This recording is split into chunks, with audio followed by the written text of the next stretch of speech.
Hi everyone, welcome back to my channel with a new vlog. আজকে আমরা গেছিলাম ইউএসএতে north ক্যারোলিনার Jordan লেকে একটা পার্টি করতে। তো এখানে আমরা সকাল সকাল চলে গেছিলাম। যাওয়ার আগে আমাদের কিছু শপিং বাকি ছিল, তাই সেই সব শপিং আমরা করে নিলাম। এখানে কিছু কাঠ, কয়লা আর আইস নেওয়া আমাদের বাকি ছিল, তাই সেই বাকি শপিংটাও আমরা করে নিলাম। এটা আমরা গেছিলাম হ্যারি স্ট্রিটে শপিং করতে। তারপর আমরা বেরিয়ে পড়লাম জর্ডান লেকের উদ্দেশ্যে। তো প্রচুর মজা হচ্ছিল, কারণ এই রাস্তাটা জাস্ট এত অপূর্ব লাগছিল দেখতে যে কোনো ভাষাই নেই বলার।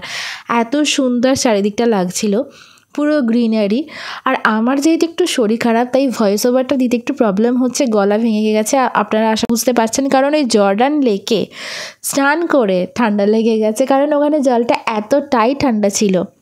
তো এই যে দেখতে পাচ্ছেন জর্ডান লেকের অপরূপ সৌন্দর্য, দারুণ লাগছিল। এটা সামনে থেকে আরও সুন্দর লাগছিল। গল্প করতে করতে আমরা পৌঁছে গেলাম জর্ডান লেকে। একটা ছোট্ট ইনফরমেশান দিয়ে রাখি, এই জর্ডান লেকে যাওয়ার জন্য এখানে কিন্তু গাড়ি পার্কিংয়ের জন্য $10 করে লাগে একটা গাড়ি।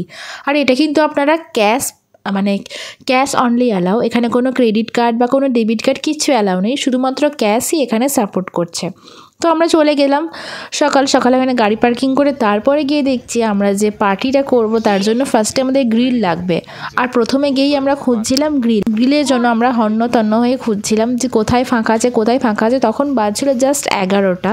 আর তখনই কি ভিড় দেখতে পাচ্ছেন, সবাই গিয়ে এখানে হাজির হয়ে গেছে। মনে হচ্ছিল সব লোক, মানে ইউএসএর সব লোক এখানেই চলে এসেছে পার্টি করতে, কারণ এত ভিড় ছিল। সেদিন সানডে ছিল, তো ভিড় তো হবেই।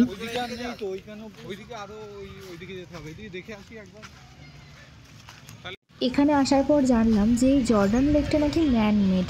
ভাবুন তো, একটা লেককে মানুষরা মিলে বানিয়েছে। মানে সত্যিই ভাবতে অবাক লাগে যে এত সুন্দর একটা লেককে এরা বানিয়েছে। তো এই লেকটা কিন্তু কৃত্রিমভাবে বানানো। তো এখানে গিয়ে দেখছি সাদা সাদা বালি, খুব ভালো লাগছিল দেখতে। তো এখানে গিয়েই দেখছি দিদির প্রিয় জিনিস একটা ডগি। তো দিদি তো এইসব পেলে আর কিছু চায় না, প্রচুর ভালোবাসে এইসব কিছু। তারপরে আমরা গিয়ে ওখানে খুঁজতে থাকলাম যে কোথায় ফাঁকা আছে গ্রিল করার জায়গা। তো ফাইনালি গ্রিল পাওয়া গেছিলো। দিদি একটা দলের সাথে কথা বলে জানতে পারে যে ওরা 2-3 ঘন্টার জন্য গ্রিলটা আমাদেরকে ছেড়ে দেবে। তাই তাদেরকে রিকোয়েস্ট করে আমরা গ্রিলটা ওখান থেকে নিয়ে নিই। আর তারা তখন একটা অন্য কিছু খাবার বানাচ্ছিল, তাদের বাড়ি থেকে একটা জিনিস এনেছিল তার মধ্যে। তো এখানেই এরা সবাই মিলে রেডি করছিল গ্রিল করার জায়গাটা। প্রথমেই আগে আগুনটা তো ঝাউক করে ধরাতে হবে, তাই প্রথমেই কাঠ, কয়লা এই সমস্ত কিছু দিয়ে সবাই মিলে জোর কদমে আগুন লাগানোর কাজ চলছিল, কারণ তারপরেই আমরা খাবারগুলো এখানে রেডি করতে পারবো। আমাদের ওখানে যখন পিকনিক হতো তখনও আমাদের বেশ মজা হতো। তখনও আমরা সবাই মিলে সকাল সকাল উঠে রেডি হয়ে চলে যেতাম। ওখানে আবার অন্য সিস্টেম থাকতো, ওখানে আমাদের নয় গ্যাস নিয়ে যেতে হতো সঙ্গে করে, বা ইট দিয়ে উনুন পেতে আমরা রান্নাবান্না করতাম সারাদিন ধরে। তো এখানে এরকম গ্রিল সিস্টেম। এখানে এই কাঠ কিনে আনতে হবে, কয়লা, কেরোসিন মেশানো কয়লা পাওয়া যায়, এই কয়লায় কিনে আনতে হবে, আর তারপরে আগুনটা ধরাতে হবে। এই যে এখানে আগুন ধরানোর পরেই আমাদের রেডি হয়ে যাচ্ছে সুইট কর্ন। এখন এখানে সুইট কর্নটাকে পোড়ানো হচ্ছিল সবাই মিলে।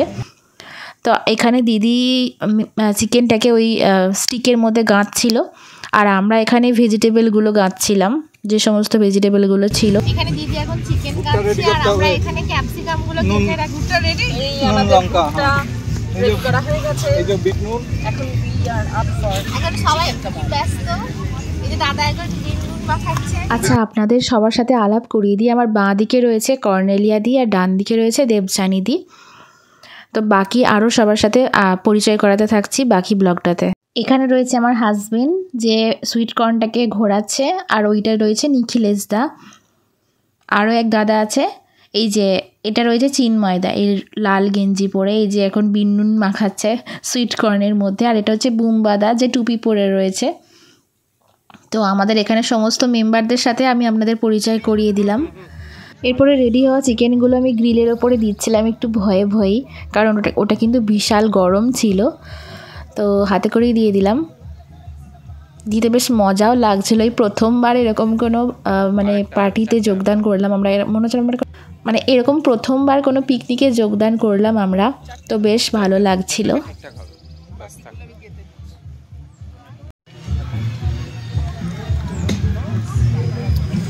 সুইট কর্ন আমরা এখন খাচ্ছি। আমাদের ওখানকার মতন খেতে না, একটু মিষ্টি টাইপের খেতে।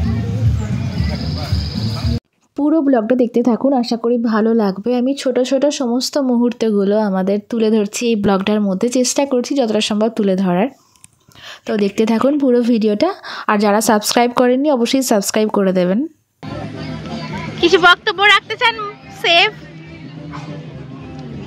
এখনো পর্যন্ত আমরা সাকসেসফুল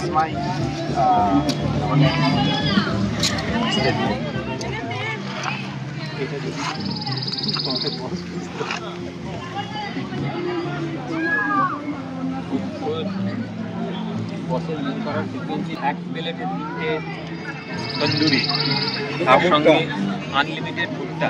জোরে বলতে হবে, আর করে মাইক্রোফোন নেই তো এখানে। 1 প্লেটে 3টে তন্দুরি, তার সঙ্গে আনলিমিটেড ভুট্টা, মাত্র 30 টাকা। এটাও তুলবি, যেটাই হয় না ট্রেনের টিকিট। অনেক ভিডিও হচ্ছে আর আমাকে নিয়ে তুলবি, ভিডিও লোকজন করে না। ঠিক আছে। এই যে প্রথমবার আগুন জ্বালাতে এক্সপার্ট আমার বর এখন তান্দুরি করার জন্য আগুন লাগাচ্ছে। ডালপালা কুড়িয়ে নিয়ে এসে এখন আগুন লাগাচ্ছে।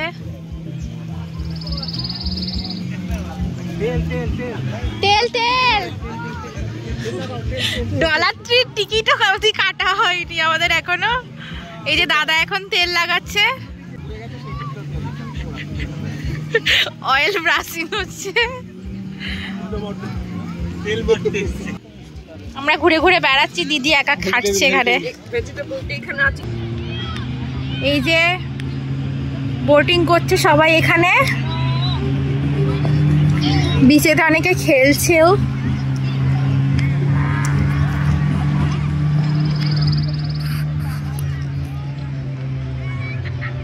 এটা হচ্ছে জর্ডান লেক। আমরা এখন এসেছি এখানে জর্ডান লেকে। খুব রোদ গরম ছিল সেদিন ওখানে, এত ট্যান পড়ে গেছে এই রোদ থেকে এসে আমাদের। এই যে এখানে ফটোশুট হচ্ছে, এখানে দাদা গ্রিল করছে, দিদি একা একা বসে বানাচ্ছে। তারপর ঘোরাঘুরি করার পর আমি চলে গেলাম দিদিকে একটু হেল্প করতে। কাবাবগুলো স্টিক থেকে ছাড়িয়ে ছাড়িয়ে রাখছিলাম, মানে বিড়ালকে দিয়েছে মাছ আগুলতে, মানে বুঝতে পারছেন। রেখে দাও, এখন আমাদের কাবাব রেডি। দেখি মনে হচ্ছে খাই খাই। এই বক্সের মধ্যে আমরা কোল্ড ড্রিঙ্কসগুলো রেখেছিলাম আইস দিয়ে, যাতে এগুলো ঠান্ডা থাকে।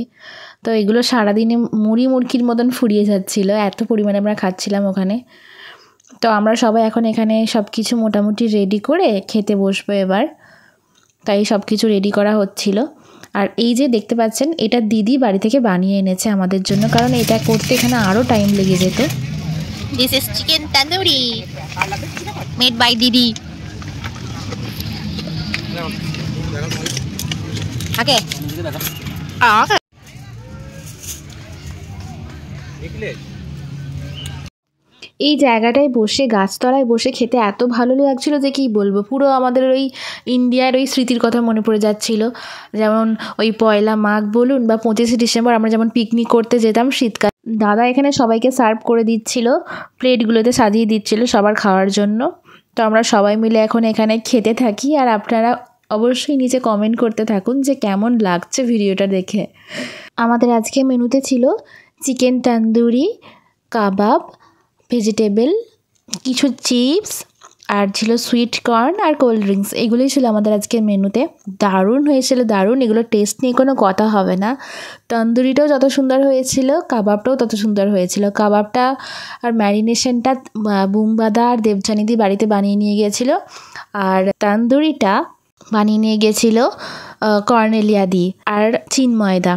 খাওয়া দাওয়া কিছুটা কমপ্লিট করার পর আমরা এবার জর্ডান লেকে নামবো, স্নান করব বলে রেডি হয়ে ওখানে চলে গেলাম। ওখানে গিয়ে দেখছি এত রোদ, আর এই জলটা তেমনই ঠান্ডা।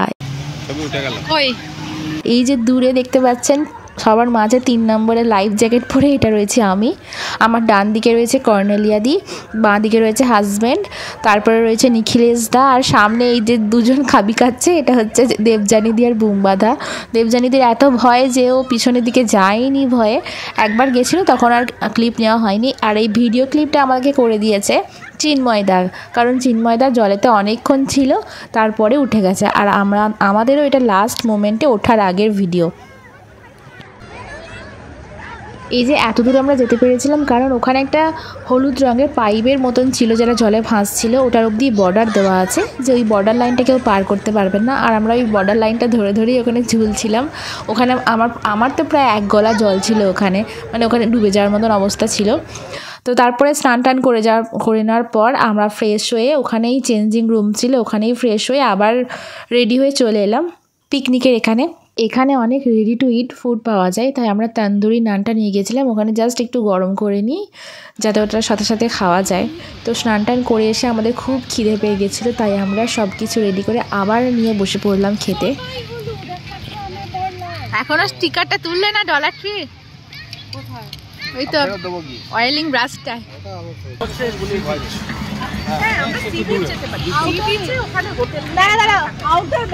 সবাই কেমন লাগলো বলো আজকের দিনটা? দুর্দান্ত দুর্দান্ত দারুণ। কেমন এনজয় করলে? খুব ভালো। আসছে বছর আবার হবে। আসছে বছর হবে কেন, আবার হবে। জর্ডান লেকে আমরা সানটান করে মস্তি করে আসার পর আবার কাবাব তৈরি করার পর দাদারা এখন সার্ভ করছে। এই যে খাবার জল খাবার। এই তো আমরা সবাই যাচ্ছি এবার বাক্স প্যাটেরা নিয়ে অর্কেস্ট্রা পার্টি। তো ফেরার আগে জর্ডানকে একবার বাই বাই বলে চলে এলাম। খুব মন খারাপ লাগছিল ফিরে আসতে, বাড়ি ফেরার সময়। আমার কোথাও গেলে ফেরার সময় ঠিক এরকমই মনে হয়। Bye bye Jordan, bye. একটা গাড়ি ছেড়ে বেরিয়ে গেল, এবার আমাদেরও ফেরার পালা। তো আজকের মতন আমাদের ট্রিপটা এখানেই সম্পূর্ণ হচ্ছে। এবার বাড়ি ফেরার উদ্দেশ্যে আমরা সবাই মিলে রওনা দিলাম দুঃখ ভারাক্রান্ত মনে, কারণ সবাই সেই বাড়ি গিয়ে আবার সেই নিজের মতন একা একা থাকতে হবে। এখানে বেশ সবাই মিলে জমজমাট একটা মুহূর্ত ছিল, বেশ ভালো লাগছিল। ফেরার সময়ও চারিদিকে এই জর্ডান লেক দৃশ্যটাও বেশ ভালো লাগছিল দেখতে। কি অপূর্ব সুন্দর লাগছে দেখুন দূর থেকে, কত জল না, মানে ভাবতেও অবাক লাগছে যে এই লেকটা ম্যানমেড, এটা মানুষদের দিয়ে তৈরি কৃত্রিমভাবে। তো এটা ভেবেও বেশ ভালো লাগছিল দেখতে। প্রচুর জল, প্রচুর, মানে একটু ডিস্টেন্সে গিয়েই আমাদের ওখানে এক গলা জল হয়েছিল, মানে প্রচুর খাল এটা। ফেরার সময় আমি আপনাদের দেখাই যে আমেরিকায় বাইকগুলো কেমন দেখতে হয়, এই যে এই ধরনের দেখতে। এখানে এই দেখুন বোট টোট নিয়ে যাচ্ছে সবাই গাড়ি করে, ওই জর্ডান লেকেই যাচ্ছিলো সবাই বোট নিয়ে। এখানকার মানে প্রত্যেকের বাড়িতেই কিন্তু এরকম একটা করে বোট থাকে আর গাড়ি থাকে। এখানে বাইক, তারপরে ধরুন সাইকেল, এইগুলো অত মানুষ ইউজ করে না, করে যদিও। তো আমি বেশিরভাগ বাড়িতেই দেখেছি একটা করে, দেখেছি এরকম ব্যাকয়ার্ডে একটা করে বোট সাজানো থাকে আর তার সাথে রয়েছে 4-5টা করে গাড়ি। আজকের মতন ভিডিওটাও তাহলে এখানেই শেষ করছি। সবাই ভালো থাকবেন, সুস্থ থাকবেন, সাবধানে থাকবেন। আর কেমন লাগলো ভিডিওটা অবশ্যই কমেন্ট করে জানাবেন। আর যারা নতুন দেখছেন তারা অবশ্যই চ্যানেলটা সাবস্ক্রাইব করে দেবেন। এতক্ষণ ধরে ধৈর্য ধরে ভিডিওটা দেখার জন্য আপনাদের সকলকে অনেক ধন্যবাদ জানাই। ভালো থাকবেন, টাটা।